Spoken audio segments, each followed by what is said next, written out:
নৈহাটিতে shoot out, নিহত তৃণমূল কর্মী। নিশিদিন hospital, অর্থ সব নয়, পরিষেবাই আসল কথা। ঠিকানা রবীন্দ্রপল্লী, কল্যাণী হাইরোড, ওয়ার্ল্ডস মোড়ের নিকটে। যোগাযোগ 8617781276। নৈহাটি পানি ট্যাঙ্কি এলাকার কাছে চলল গুলি। প্রত্যক্ষদর্শীদের মতে 3 থেকে 4 রাউন্ড গুলি চালানো হয় সক্রিয় তৃণমূল কর্মী 32 বছর বয়সী সন্তোষ যাদবকে লক্ষ্য করে। তাকে নিয়ে আসা হয় নৈহাটি রাজ্য সাধারণ হাসপাতালে, যেখানে চিকিৎসকেরা সন্তোষ যাদবকে মৃত বলে ঘোষণা করেন। ঘটনার খবর পেয়ে হাসপাতালে পৌঁছান নৈহাটি বিধানসভার বিধায়ক সনদ দে এবং নৈহাটি পৌরসভার পৌরপ্রধান অশোক চট্টোপাধ্যায়। সংবাদ মাধ্যমের মুখোমুখি হয়ে নৈহাটি বিধানসভার বিধায়ক সনদ দে ও পৌরপ্রধান অশোক চট্টোপাধ্যায় বলেন, 3:55 নাগাদ সন্তোষ যাদব কাজ থেকে ফেরার সময় তার উপর হামলা চালানো হয় ব্যারাকপুর লোকসভা কেন্দ্রের প্রাক্তন সাংসদ তথা বিজেপি নেতা অর্জুন সিং আশ্রিত দুষ্কৃতীদের পক্ষ থেকে।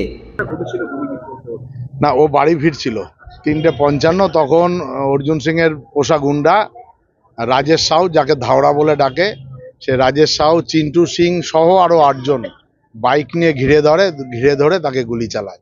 একটা গুলি কানের পাশ দিয়ে বেরিয়ে যায়, একটা কপালের মাঝখানে লাগে, একটা নাকের ঠিক এই ওপরটায় লাগে, আর একটা এইখানটায়। 3টে গুলিতে তাকে আমার দলের কর্মীরা খবর পেয়ে ওখান থেকে তুলে নিয়ে নৈহাটি হাসপাতালে এসছে।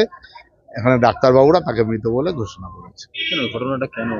এটাই লোকসভা ইলেকশনে হেরে যাওয়ার পর থেকে অর্জুন সিং এই ক্রিমিনালদের ব্যবহার করছে। এই সন্তোষকে এর আগেও মারবার বেশ কয়েকবার চেষ্টা করেছে, সন্তোষকে মারবার।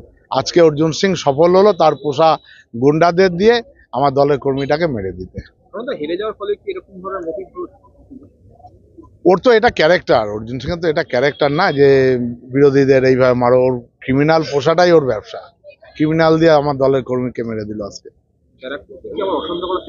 অর্জুন সিং এটা আগা করা, নতুন করে অশান্ত না, নতুন চেষ্টা সবসময় হচ্ছে এর মধ্যেই থাকে। ওই ক্রিমিনালদের নিয়েই ও সারা বছর থাকে। সন্তোষ যাদব আমাদের সক্রিয় কর্মী, অস্বীকার করার কোনো জায়গা নেই। এবং দীর্ঘদিন সন্তোষ যাদব এই বিজেপির পোষা গুন্ডা, তাদের একটা টার্গেট ছিল সন্তোষের ওপরে, সেই টার্গেটটা আজকে ফুলফিল করলো। আজকে তাকে একা পেয়ে, ফাঁকা পেয়ে তারা নৃশংসভাবে সন্তোষ যাদবকে হত্যা করলো এবং হত্যা নিশ্চিত করবার জন্য তার মাথায় 3টে গুলি করা হয়েছে। আপনারা বডিটা দেখলেই বুঝতে পারবেন। হাসপাতালে আসার পরে তাকে মৃত হিসেবে ঘোষণা করা হয়েছে।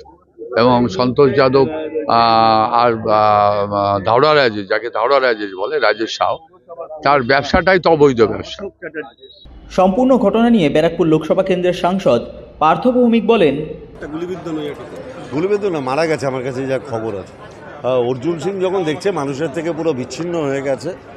আজকেও আমি ভাটপাড়ায় 15 নম্বর ওয়ার্ড, 10 নম্বর ওয়ার্ডে মানুষের সাথে বসেছিলাম। যখন দেখছে ভাটপাড়াতেও ওর পায়ের তলার মাটি শূন্য হয়ে যাচ্ছে। ব্যারাকপুরে তো আগেই হয়েছে, ভাটপাড়াতেও 2026-এ জিতবে না ও দ্বারা কিংবা ওর ছেলে দ্বারা।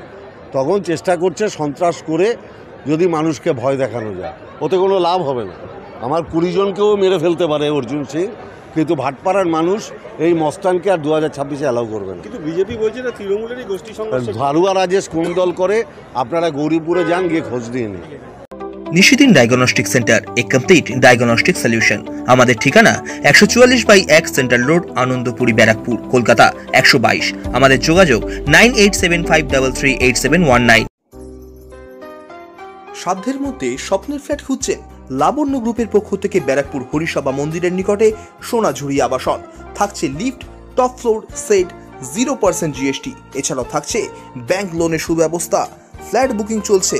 আমাদের যোগাযোগ 7278200456।